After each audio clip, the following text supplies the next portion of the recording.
Olá, bom dia a todos e a todas. Sejam todos e todas muito bem-vindos e muito bem-vindas à nossa aula de eletrônica. Hoje vamos dar continuidade aos nossos estudos com amplificadores operacionais.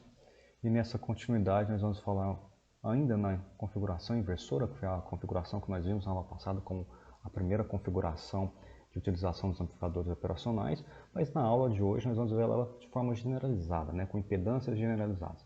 O que é isso? Na aula passada nós vimos essa configuração apenas com combinação de dois resistores, o R1 e o R2 ali, sendo que o R2 é o resistor de feedback, o resistor de realimentação. Nós vimos que o ganho dava um ganho menos R2 sobre R1.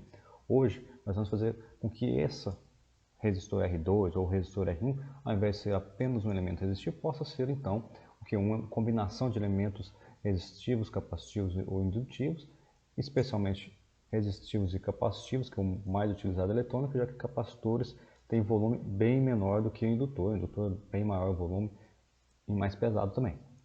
Então evita-se bastante indutor. Então, no geral, essas combinações vão ser entre elementos resistivos e capacitivos para a gente poder verificar quais as possibilidades de operações matemáticas que nós conseguiremos então com um amplificador operacional. Em seguida, seguindo nesse mesmo caminho, nós vamos ver um circuito integrador inversor, que é pela configuração inversora também, um caso específico. Nós vamos ver configurar o circuito diferenciador inversor, uma outra configuração, que vai nos permitir a operação de derivada aqui. E por fim, vamos comentar sobre o circuito somador, porque até o momento nós estamos vendo apenas uma entrada de sinal. Então, como nós poderíamos somar outros sinais, combinar sinais com os amplificadores operacionais? Então, esse aqui vai ser o tópico do circuito somador. Bem, observando aqui a nossa configuração inversora, que foi introduzida na aula passada, nós temos aqui o amp-op. Ao invés de termos o R2 e o R1, nós temos aqui duas impedâncias, Z2 e Z1. Então, quando a gente fala de impedância, nós já estamos pensando no domínio da frequência, um circuito que vai variar aí conforme a frequência desse sinal de entrada. Aqui em eletrônica 1, nós privilegiamos o estudo em médias frequências, porque vai combinar todos os nossos amplificadores ali para frente, nós não precisaremos nos preocupar com as faixas de corte, modulação ali. Vamos focando então somente no ganho normal, Aí aqui, com essas impedâncias Z2 e Z1 de forma generalizada, então elas passam a estar no domínio da frequência, usando a transformada de Laplace. De tal forma que a gente consegue fazer uma resposta mais rápida, uma análise mais rápida aqui da nossa saída utilizando Laplace. Um exemplo disso, por exemplo, seria essa combinação. Nós temos ali um R1 na entrada do sinal, chegando no nosso amplificador, na porta inversora do amplificador operacional. A porta não inversora continua conectada no terra e a realimentação está ocorrendo através de quem? Através do resistor R2 e através do capacitor C2, esses dois estando aqui em paralelo, fazendo uma combinação aqui e vai nos dar um circuito que no tempo vai ter uma resposta diferente e que vai variar conforme a frequência do nosso sinal. Para frequências baixas vai ter uma certa resposta, frequências altas teremos outra resposta também diferente para frequências médias, Mas como resolver isso? Vamos dar um passo de cada vez aqui, O primeiro circuito que nós veremos, então, é o circuito integrador inversor. Por que o nome integrador? Nós vamos ver que isso aqui, o capacitor, nessa disposição, sendo o único elemento de realimentação no nosso circuito, na realimentação negativa, inclusive, ele sendo esse elemento de realimentação, ele vai propiciar para nós que a saída VO, quando comparada à entrada, ela será o quê? O valor proporcional à integração do sinal de entrada. E como isso vai acontecer? Aqui está o desenvolvimento do domínio da frequência, que é por Laplace, então bastaria que fizéssemos a resolução aqui, colocando o que é o nosso Z2, que seria esse capacitor, 1 sobre SC, e o nosso Z1, que seria apenas R, e fazer a razão, menos Z2 sobre Z1, já que nós conhecemos que a configuração inversora nos proporciona esse tipo de ganho, menos a impedância de realimentação dividido pela impedância da entrada. E então nós obteríamos essa resposta aqui, que é VO sobre VI. Vejam que está no domínio S, que é o domínio da frequência, já utilizado pela transformada de Laplace, e vai nos resultar em menos 1 sobre SCR, O que é interessante na nossa discussão aqui é que, sendo S a nossa frequência, para uma frequência baixa ou até mesmo nula. Vejam só, se o S for zero, esse valor aqui está dando o quê? Infinito. Teoricamente, obviamente que na saída não vai dar infinito, porque nós temos as limitações de alimentação do nosso circuito.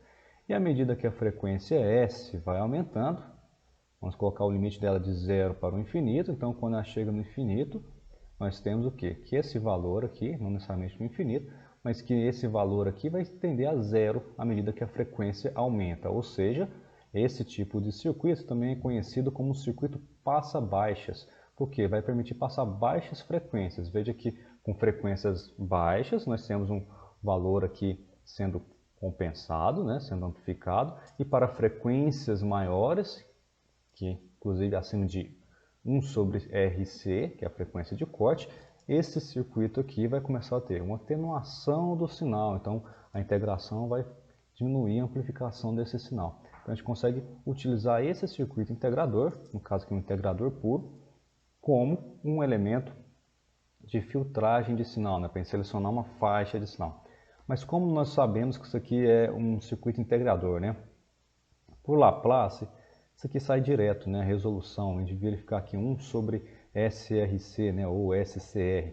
Mas no domínio do tempo, a gente consegue resolver ele também e entender essa função da integral, né? Que é mais clara para a gente. Então vamos para o nosso quadro virtual agora, para a gente poder fazer a resolução deste circuito integrador e verificarmos então essa capacidade dele de fazer a integração. Então aqui no nosso quadro virtual, agora, né, nós temos esse mesmo circuito, que é o circuito integrador. Nós vamos começar a abordar esse circuito da mesma maneira que nós abordamos na aula passada, né? Vamos primeiramente inserir aqui as informações, né, que são a nossa base de abordagem para os amplificadores operacionais, né, que é o que? As características intrínsecas dele. Resistência de entrada do amplificador, deixa eu colocar aqui, ó, para o amp-op, a resistência de entrada dele infinita. Isso daqui nos leva a ter o quê? Que as correntes das portas inversora e não inversora, então vou colocar aqui o I-, como eu costumo nomear, e que é igual ao I+ também, que elas são o quê? Iguais a zero. Então tem corrente entrando no nosso amplificador, graças à característica de resistência infinita. O ganho A, que é o ganho de malha aberta, ele também é considerado infinito no modelo ideal, e nós vimos que para os modelos reais, o amplificador real, não temos uma diferença muito grande na resposta, nós conseguimos erros aí menores que 0,1%. O que esse ganho infinito vai nos proporcionar? Vai proporcionar que a tensão, vou colocar aqui, V2 seja igual a V1, lembrando que a porta V2 é a nossa porta não inversora e a porta V1 é a porta inversora. Nós poderíamos também escrever, né, o V menos que da porta inversora, que é igual ao V mais da porta não inversora. Seria uma outra forma aqui de escrevermos o nosso circuito, né, para podermos nomear os nós aí com números também. Então, essas duas características básicas e intrínsecas do nosso amplificador operacional, que é a resistência de entrada infinita e ganho de malha aberta, né, a infinito, nos propicia o que? Correntes de entrada zero e tensões de entrada iguais. Essa última característica aqui, né, é conhecida como curto-circuito virtual. Que nós temos que fisicamente as duas portas não são conectadas entre si, mas graças ao ganho A, né, nós temos esse artifício matemático de termos no nosso circuito tensões idênticas. Então, conhecendo a tensão de uma das portas, nós consequentemente conheceremos a tensão da outra porta, que é esse caso aqui do nosso circuito, né? A tensão V2 aqui, nossa, já é uma tensão igual a zero, né? Porque está aterrado o sinal. Então, analisando o circuito, podemos concluir que, nesse caso aqui, V2 é igual a zero, está aterrado o sinal, né, conectado no ponto comum do nosso circuito, e, consequentemente, V1 será igual a 0 volt também. Então, nós temos essa conclusão aqui. Então, isso aqui é 0, esse nó aqui também é de 0 volts. Dessa forma, o que nós podemos dizer também do nosso circuito? Vou dar um zoom aqui, que neste ponto aqui do circuito, este nó aqui em verde, que é um nó conectado bem na porta inversora, ele tem o quê? Uma corrente que chega nele, que é essa corrente I1, só deixar bem escrito aqui, bem detalhado. Uma corrente que sai por ele, o livro já antecipou falando que é igual a I1, mas eu vou colocar aqui 2 e nós vamos provar isso. Essa corrente aqui, eu vou colocar IC na verdade, vou colocar nem I2, IC porque a corrente vai passar pelo capacitor, tá? E a corrente aqui da porta não inversora. Só que essa corrente aqui da porta não inversora é o que?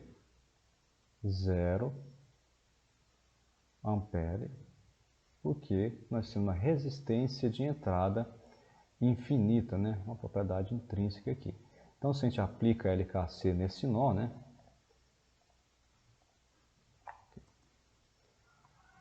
Aplicando LKC, que é a lei de Kirchhoff para as correntes, nós podemos concluir, então, né, que, ó, colocando correntes que entram positiva e correntes que saem negativa, então teríamos lá mais I1 menos o nosso I menos ali, né? Vou até colocar ele entre parênteses para não confundirmos o sinal com a nomenclatura que eu adotei, menos o nosso IC, que é a corrente saindo ali para entrar no capacitor. Então, conclui-se as correntes nó igual a 0. Como o nosso I menos é 0, aqui de cima, né? Consequentemente, nós chegamos que I1 é igual a IC.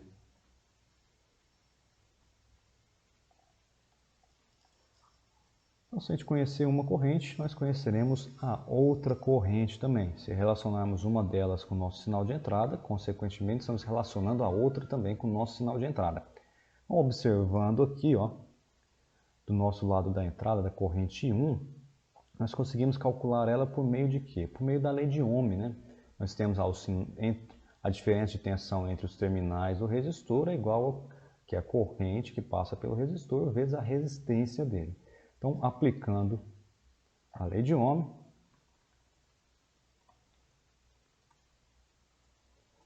a gente vai ter a seguinte observação. Deixa eu mudar aqui o zoom. Então, nós temos lá a diferença de tensão nos terminais do resistor, observando a convenção passiva, que é um ponto importante, que sempre temos que ter em mente. Nós teríamos o quê? VI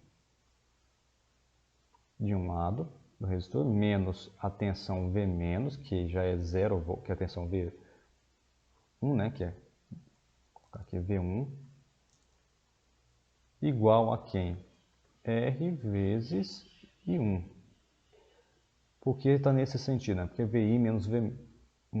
Porque a corrente desce potencial pela convenção passiva, então é da tensão maior para a tensão menor. Por isso VI menos V1 igual a R1. Só que o nosso V1 é 0, então nós vamos ter o quê? Que a nossa corrente I1, se a gente isolar aqui os termos, vai ser VI dividido por R1. Isso aqui é a relação que nós temos para a corrente I1. Então nós conseguimos já relacionar a corrente I1 com o valor do que? Com a nossa tensão de entrada, né? Com o nosso sinal. E agora, vejam que se a gente conhece o fato de que a nossa corrente I1 é igual à nossa corrente IC, consequentemente IC vai ser VI sobre R1 também. Só que quem é IC, né? IC é a corrente que está entrando aqui no capacitor, ao passar pelo capacitor, vai chegar aqui no nosso terminal de saída. Então, qual que é a tensão aqui no capacitor, observando também a convenção passiva? Nessa tensão, ó, em cima do capacitor VC, vai depender da quantidade de cargas nesse capacitor, que consequentemente vai depender o quê? Da corrente que está passando por ele, né? Está chegando ali nele para carregar esse capacitor. Qual que é a expressão da corrente ou da tensão no capacitor, né? Vamos escrever aqui. Vou falar aqui embaixo, colocar aqui, ó, analisando o nosso capacitor. Colocar aqui mesmo, que a gente consegue seguir próximo à imagem. Então, analisando esse capacitor, nós podemos ver que VC, que é a diferença de tensão nos terminais do capacitor, é igual a quem? De um lado 0, do outro lado VO. Então fica 0 menos VO. Tensão maior menos a tensão menor, né? Positivo por negativo terminal. Essa diferença, né, ou seja, a tensão é igual a quê? Tensão no capacitor é 1 sobre C integral de IDT. Só colocar aqui. Vou olhar aqui para baixo para utilizar a mesa, tá? Digitalização. Dá um zoom aqui para ficar melhor para que eu possa fazer aqui a nossa integral, né?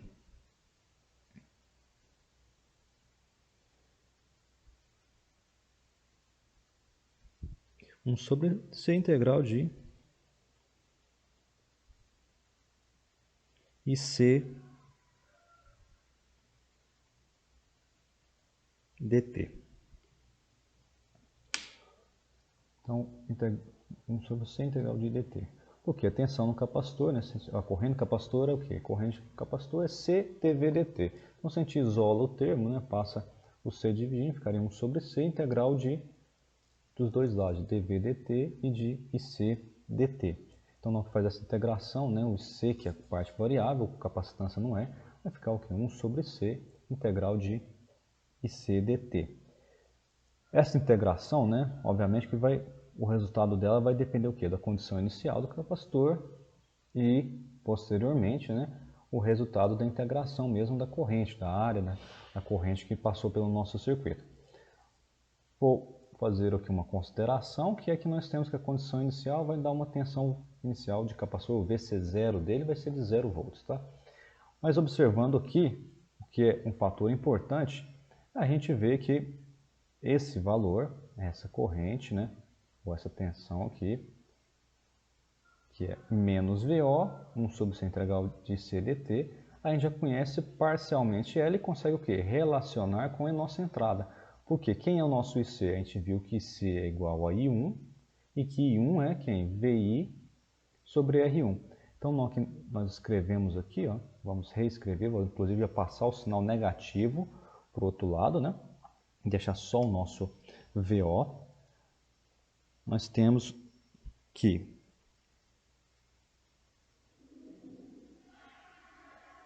VO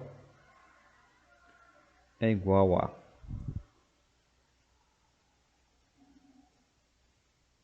um sobre C integral de quem? VI sobre R1 dt. Esse é o valor que nós temos, né, a expressão que nós temos para o VO.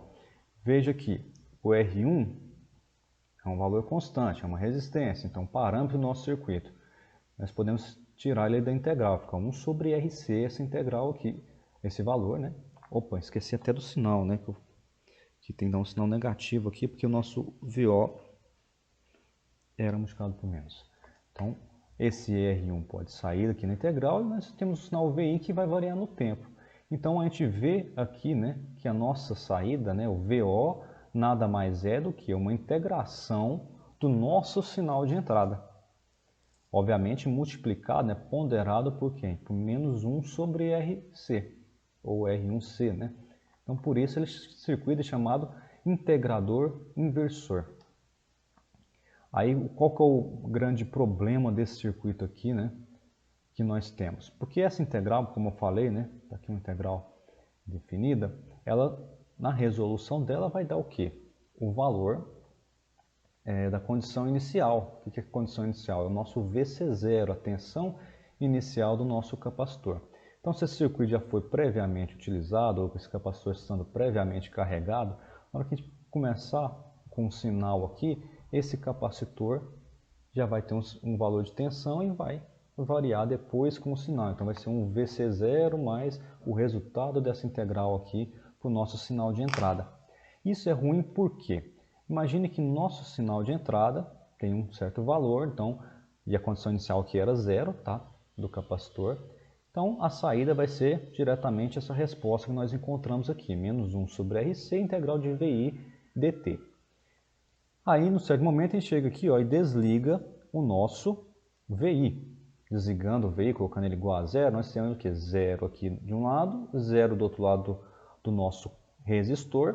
Portanto, diferença de tensão igual a zero nos terminais do resistor, resulta em uma corrente I1 igual a zero. Se essa corrente I1 igual a zero, a corrente IC igual a zero. Corrente IC igual a zero significa que o capacitor parou de ser carregado. Ou descarregado, né? Porque a corrente poderia, variando o tempo, poderia até ser negativa. Mas sendo igual a zero, então vai parar, vai cessar o carregamento do capacitor. Ao cessar o carregamento do capacitor, veja que do lado de cá nós temos ele conectado no zero e do outro lado nós temos ele conectado no VO e não tem nada conectado aqui como carga nele. Então, quando se desliga esse circuito, o que acontece aqui? Nós temos um sinal carregado no capacitor. E quando o nosso sinal VI começar novamente, esse valor aqui, ó, já vai estar previamente carregado e nós teremos um problema. Esse aqui é um problema de integração que aparece até mesmo em cálculo numérico, né? Esse aqui vai gerar o nosso offset, uma tensão de saída, um erro de saída aqui por conta desse capacitor. Então, se o seu sinal de entrada tiver com problema aqui, né, tiver com valor médio, inclusive, esse capacitor fazendo integral de uma constante, ele vai crescer, né, vai aumentando a tensão de tal forma que vai acabar criando um offset, um erro na nossa saída, mesmo quando o sinal for zero, tá? Então, que fica o alerta. E para corrigir esse tipo de problema, nós temos a utilização do integrador de Miller, que nós colocamos um resistor em paralelo e resolvemos esta questão aqui. Vamos voltar então para o nosso slide.